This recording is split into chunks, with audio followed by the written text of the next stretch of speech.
Hello guys, welcome to our channel. This is Teja. ప్రస్తుతం మనతో పాటు సీనియర్ జర్నలిస్ట్ దాము బాలాజీ గారు ఉన్నారు. నమస్తే సార్. నమస్తే. సో నటి శ్రీదేవి చనిపోయి చాలా రోజులు అవుతుంది. అయితే రీసెంట్గా ఆమె కేసులో ఒక కొత్త ట్విస్ట్ వచ్చిందని చెప్పేసి అంటున్నారు.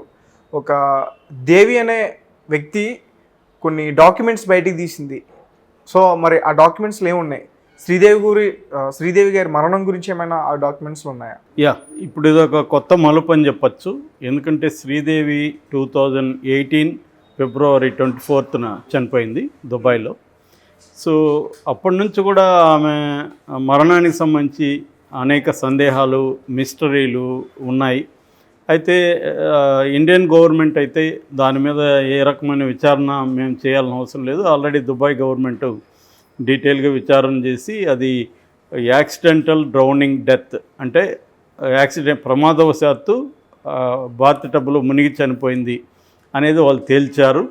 కాబట్టి కొత్తగా మేము తేల్చాల్సిన అవసరం లేదన్నారు. అప్పుడే కొంతమంది సుప్రీంకోర్టులో కూడా కేసు వేశారు.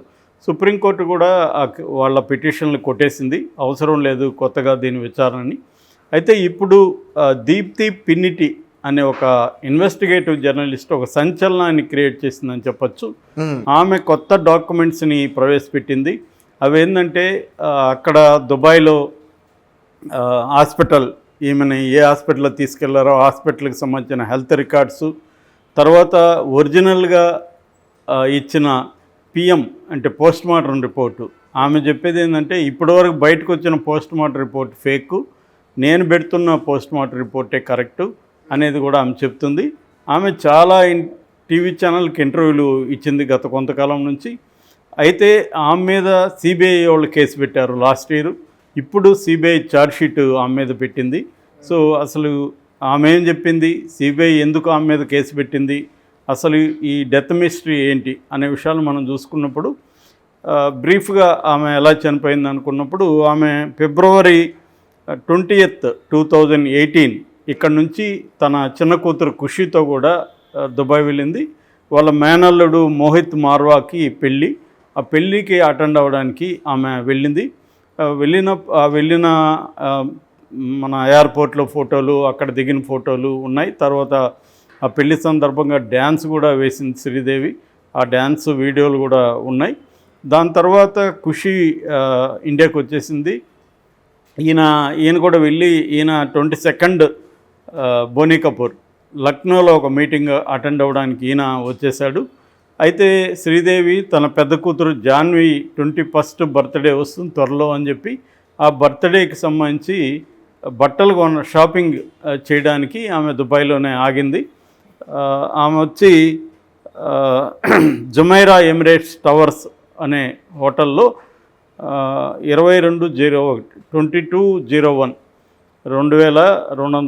రూమ్ నెంబర్ దాంట్లో దిగింది. అయితే ముందుగానే ఆమెకు సర్ప్రైజ్ ఇద్దామని బోనీ కపూర్ అనుకున్నాడు. 24th ఆమెకు తెలియకుండా చెప్పకుండా వెళ్ళి సర్ప్రైజ్ పార్టీ ఇద్దామని వాళ్ళ మ్యారేజ్ డే సందర్భంగా అనేది ముందుగానే ప్రిపేర్ చేసుకున్నాడు. సో ఆ రోజు ఈవినింగ్ 6:30కి ఆ హోటల్కి వెళ్ళి ఆమెకు సర్ప్రైజ్ ఇచ్చాడు. ఆ తర్వాత వాళ్ళు ఒక 1/2 అవర్ మాట్లాడుకున్నారు. దాని తర్వాత బయటికి డిన్నర్ అతను ఆల్రెడీ ఒక హోటల్లో బుక్ చేసి పెట్టాడు. సో ఆ డిన్నర్కి వెళ్దామన్నప్పుడు ఈమె బాత్ టబ్లోకి వెళ్ళింది. ఒక 15 minutes వరకు కూడా రాలేదు. మామూలుగా త్వరగానే వస్తానని చెప్పి వెళ్ళింది. ఎంతసేపు రాలేదని ఇతను చూశాడు. సో ఆ డోర్ కూడా బాత్ టబ్ డోరు సరిగ్గా లేదు. దాంతో ఆమె స్పృహ పడిపోయింటే ఇమీడియట్గా హోటల్కి ఫోన్ చేసి హాస్పిటల్కి తీసుకెళ్లారు. బట్ ఆల్రెడీ డెత్ అని చెప్పారు. దాని తర్వాత అక్కడ పోలీసులు దీని మీద విచారణ మొదలుపెట్టారు. ఆ తర్వాత పోలీసుల నుంచి కేసు కోర్టు లాంటి దానికి వెళ్ళింది అక్కడ. సో అంతా కలిసి రిపోర్ట్ దీంట్లో టాక్సికాలజీ రిపోర్ట్లో కూడా ఇది యాక్సిడెంటల్ డ్రౌనింగ్ అని చెప్పారు. సో ఫైనల్గా అది మన అనిల్ అంబానీ ఫ్లైట్లో ఆమెని తీసుకుని ఇండియాకి వచ్చారు. దాని తర్వాత ఆమె చనిపోయిందనే విషయాన్ని వాళ్ళ బావమరిది సంజయ్ సంజయ్ కపూర్ ఆయన అనౌన్స్ చేశాడు. అంటే వీళ్ళ బోనీ కపూర్ వాళ్ళ తమ్ముడు.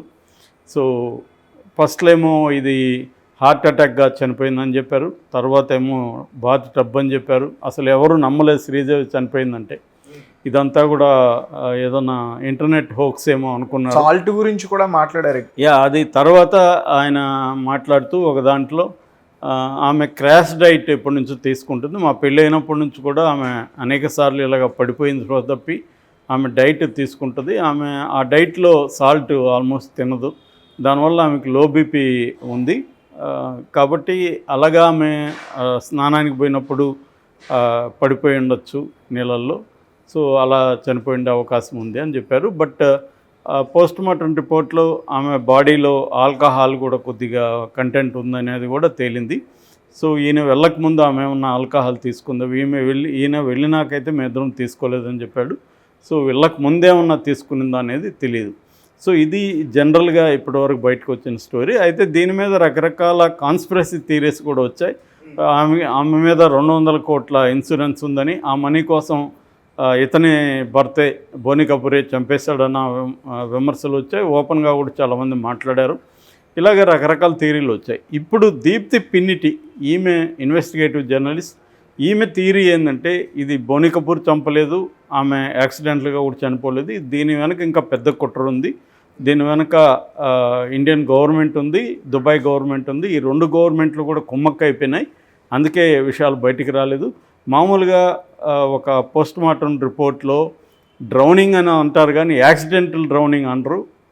ఎందుకంటే కాజ్ ఆఫ్ డెత్ ఏమంటారు, డ్రౌనింగ్ వల్ల చనిపోయింది అంటారు. యాక్సిడెంటల్లా కాదా అనేది వాళ్ళు ఎట్లా చెప్తారు, అది చెప్పాల్సింది ఇన్వెస్టిగేటివ్ ఏజెన్సీలు కదా అనేది ఈమె ఒక ప్రశ్న, ఈమె వేసిన ప్రశ్నలో. సో ఈమె థియరీ ఏంటంటే మాముషి అనే ఒక పాయిజన్ ఉంది. మాముషి అనేది ఒక కట్ల పాము లాంటి ఒక జపనీస్ పాము, దాని విషాన్ని 5 రోజుల ముందే ఇచ్చారు. అంటే దుబాయ్కి వెళ్ళకముందే ఈమెకి ఇండియాలోనే ఇచ్చారు. అది కూడా మిల్క్ సాలిడ్లలో కలిపి ఈమెకి ఇచ్చారు. అది ఎందుకు అలాగ ఇచ్చారంటే అది స్లోగా పనిచేస్తుంది. మిల్క్ సాలిడ్లో ఇవ్వడం వల్ల ఆ పాయిజన్ స్లోగా బాడీ మీద పనిచేస్తుంది. వీళ్ళ ప్లాన్ ఏంటంటే ఆమె దుబాయ్ వెళ్ళినప్పుడు దుబాయ్లో పార్టీలో చనిపోయే విధంగా వాళ్ళు ప్లాన్ చేశారు. డ్యాన్స్ చేస్తూ చనిపోతే కరెక్ట్గా ఉంటుంది అనుకున్నారు. కానీ ఆమె ఈ డైట్ అవన్నీ ఫాలో కావడం వల్ల స్ట్రాంగ్గా ఉంది కాబట్టి అక్కడ ఆమె జరగలేదు. మామూలుగా ఈ పాయిజన్ ఏంటంటే ఇంటర్నల్ ఆర్గాన్స్ ఫెయిల్యూర్ జరుగుతుంది, ఫైనల్గా హార్ట్ ఫెయిల్ అవుతుంది, అలాగా చనిపోతారు ఈ పాయిజన్ వల్ల. సో అదొకటి. రెండోది పోస్ట్ మార్టంలో బయటపడకూడదు అనేసి కూడా వీళ్ళు ఈ మిల్క్ సాలిడ్లలో కల్పించారు దీన్ని, అందువల్ల పోస్ట్ మార్టంలో కూడా రాలేదు. సో ఇది నా ఇన్వెస్టిగేషన్లో బయటపడింది. నేను కొంత డిఫెన్స్ ఇంటెలిజెన్స్ వాళ్ళ సహాయం తీసుకున్నాను. నా ఫ్రెండ్స్ కొంతమంది దుబాయ్ వెళ్ళారు, వాళ్ళు ఈ హాస్పిటల్లో ఇక్కడంతా రికార్డులు సంపాదించారు.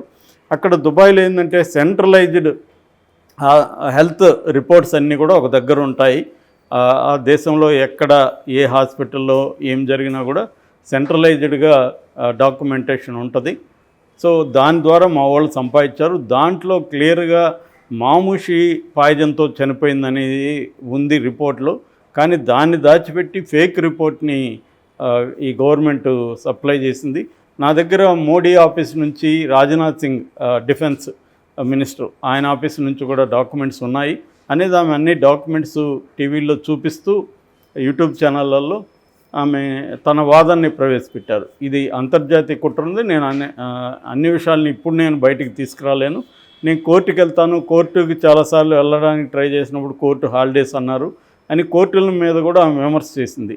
కోర్టులకు ఇన్ని హాలిడేస్ ఎందుకు, న్యాయ వ్యవస్థ ఇప్పటికే కోట్ల కేసులు పెండింగ్లో ఉంటే కోర్టులు ఇన్ని హాలిడేస్కి అవసరమా అనేది కూడా ఆమె ప్రశ్నించింది. సో ఆమె తరపున ఒక అడ్వకేట్ కూడా భరత్ సురేష్ కామత్ అనే ఒక అడ్వకేట్ కూడా ఆమె తరపున ఇప్పటి నుంచి పనిచేస్తున్నాడు.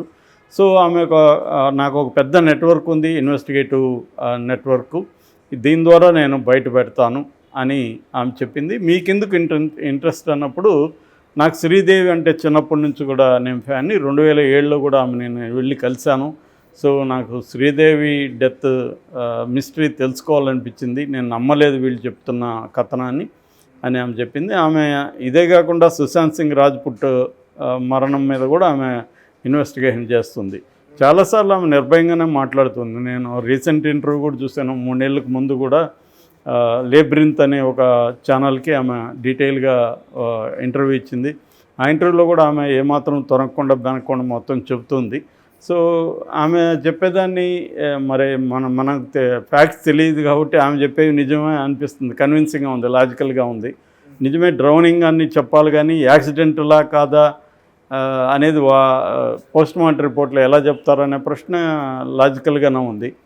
అట్లాగే హడావిడిగా తీసుకొచ్చారని, అక్కడ పోలీసులు సరిగ్గా ఎంక్వైరీ చేయలేదని, రెండోది ఎక్కడో పెళ్ళి రసెల్ దీంట్లో కెమాలో జరిగితే ఇక్కడే వరకు హోటల్కి ఎందుకు వచ్చింది ఆమె, 150 కిలోమీటర్ల డిస్టెన్స్ ఉంది, సో ఇతను ఎందుకు మళ్ళీ సడన్గా పోయాడు, ఈ సర్ప్రైజ్ ఏంటి, ఇవన్నీ ఆమె అనేక డౌట్లు ఉన్నాయి దీంట్లో అనేది చెప్తుంది.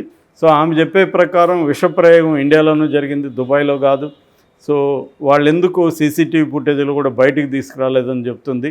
ఇలా అనేక లూప్ హోల్స్ ఈ కేసులో ఉన్నాయనేది ఆమె చెప్తుంది.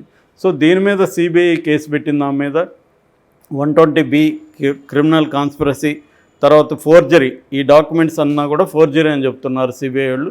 ఛార్జ్షీట్ వేశారు నిన్న, అందువల్ల మళ్ళీ ఇది వైరల్ అవుతుంది. ఆమెమో నా వాంగ్మూలం తీసుకోకుండా సిబిఐ ఎలా ఛార్జ్షీట్ వేస్తారని చెప్తుంది. ఇప్పటివరకు ఆమెను అరెస్ట్ అయితే చేయట్లేదు. మరి సిబిఐ ఆమె చెప్పిన విషయాల్ని పరిశోధిస్తుందా, లేకపోతే ఈమెను వేధించి ఈమెని కోర్టులో పెట్టి ఈమెను ఏమైనా అరెస్ట్ చేస్తుందా అనేది మనం చూడాలి. ఆమె అయితే నేను గట్టిగా ఫైట్ చేస్తానని చెప్తా ఉంది. సో ఇప్పటివరకు ఇది mystery. Okay sir, thank you so much. Thank you.